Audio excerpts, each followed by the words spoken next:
Esta edição de Agricultura BR ocorre após os acontecimentos deste final de semana, com um grave atentado ao ex-presidente e candidato à presidência dos Estados Unidos, Donald Trump, também de uma semana com clima muito favorável e uma segunda-feira que amanheceu.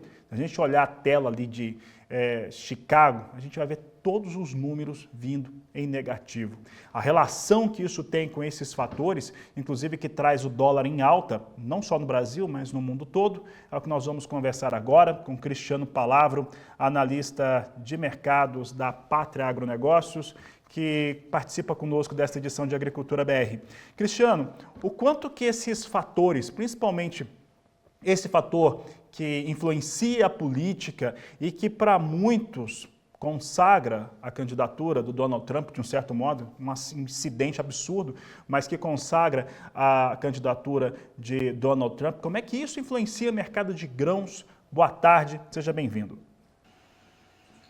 Muito boa tarde, Fabiano. Prazer estar aqui falando contigo. Fabiano, o primeiro ponto, acho que vale o esclarecimento de que até o momento não se mostra nada, né, ou pelo menos não parece ser algum envolvimento mais político no caso do atentado, né? Tudo indica que foi realmente uma ação mais individual, né? E isso, portanto, gera impactos menores quando a gente olha para algum campo político ou geopolítico ali buscando uma interferência nas eleições americanas. O que de fato o mercado reage mais é realmente a esse segundo ponto que você comentou.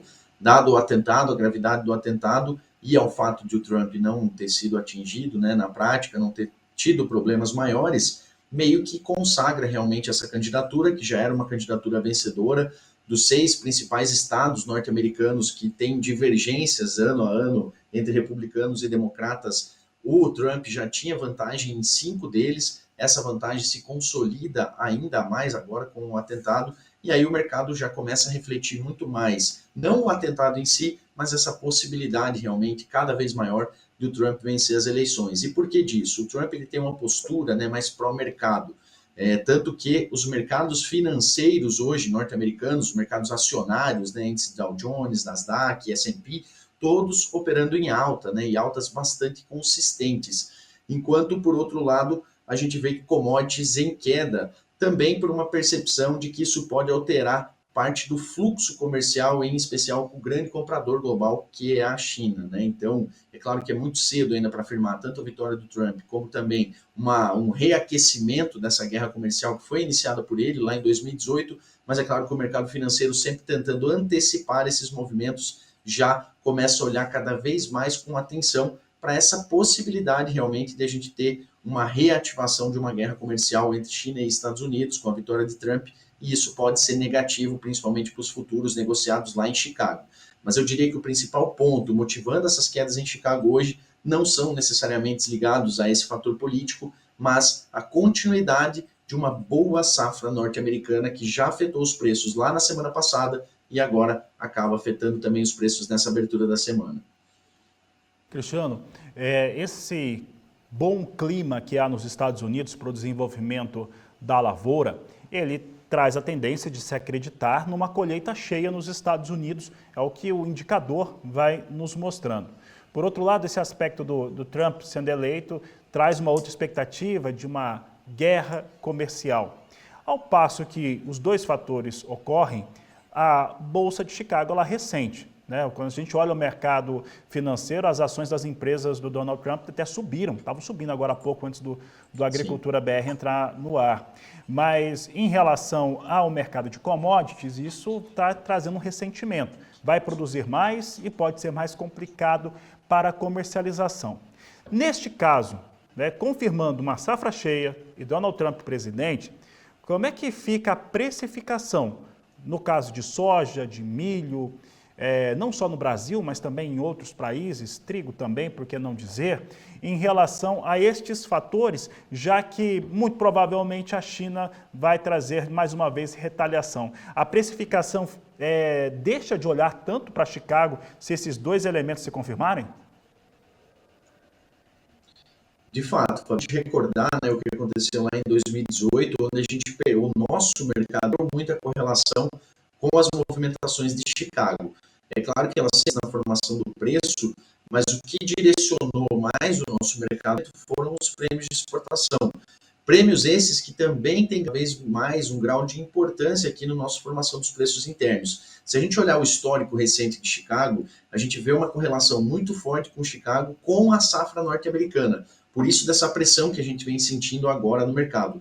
Quando a gente olha para as colheitas aqui no Brasil, o momento de mais oferta no Brasil, nem sempre a gente observa um movimento tão negativo para a Bolsa Americana. E os efeitos dessa maior oferta brasileira, eles são sentidos muito mais nos nossos portos aqui, nas negociações de prêmios, do que propriamente em Chicago. Se a gente tiver uma reativação desse cenário de guerra comercial, de retaliação da China, de inibir compras, né, nos Estados Unidos, em especial do complexo soja, nós podemos ver esse fator voltando ao mercado. A gente perder relevância em relação às movimentações em Chicago. Chicago tenderia a operar mais baixo, né, do que o patamar atual. Lembro que lá em 2018 ele ficou por muito tempo operando entre 8 a 9 dólares bushel, né, final de 2018, início de 2019. Então a gente poderia reviver esse cenário, mas aqui para o Brasil esse cenário não seria tão drástico, porque aí sim nós teríamos prêmios muito mais aquecidos pela concentração da demanda chinesa, e aí os preços até poderiam melhorar aqui no Brasil num segundo momento, após o mercado entender realmente o que pode acontecer desse fator geopolítico, eu diria.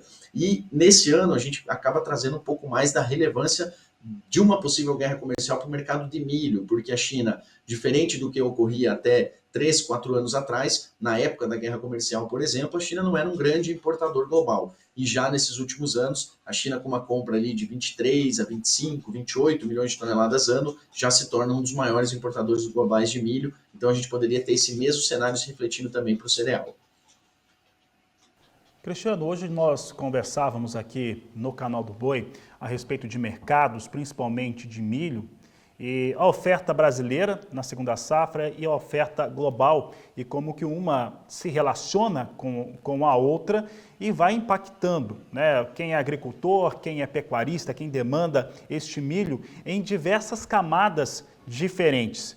Quais são hoje os motivos, né, que precificam, ou argumentos que precificam o milho no Brasil? Porque a nossa relação aqui, quando a gente calcula em capacidade de troca do pecuarista, por exemplo, ela vai subindo, vai ficando mais positiva a favor da arroba.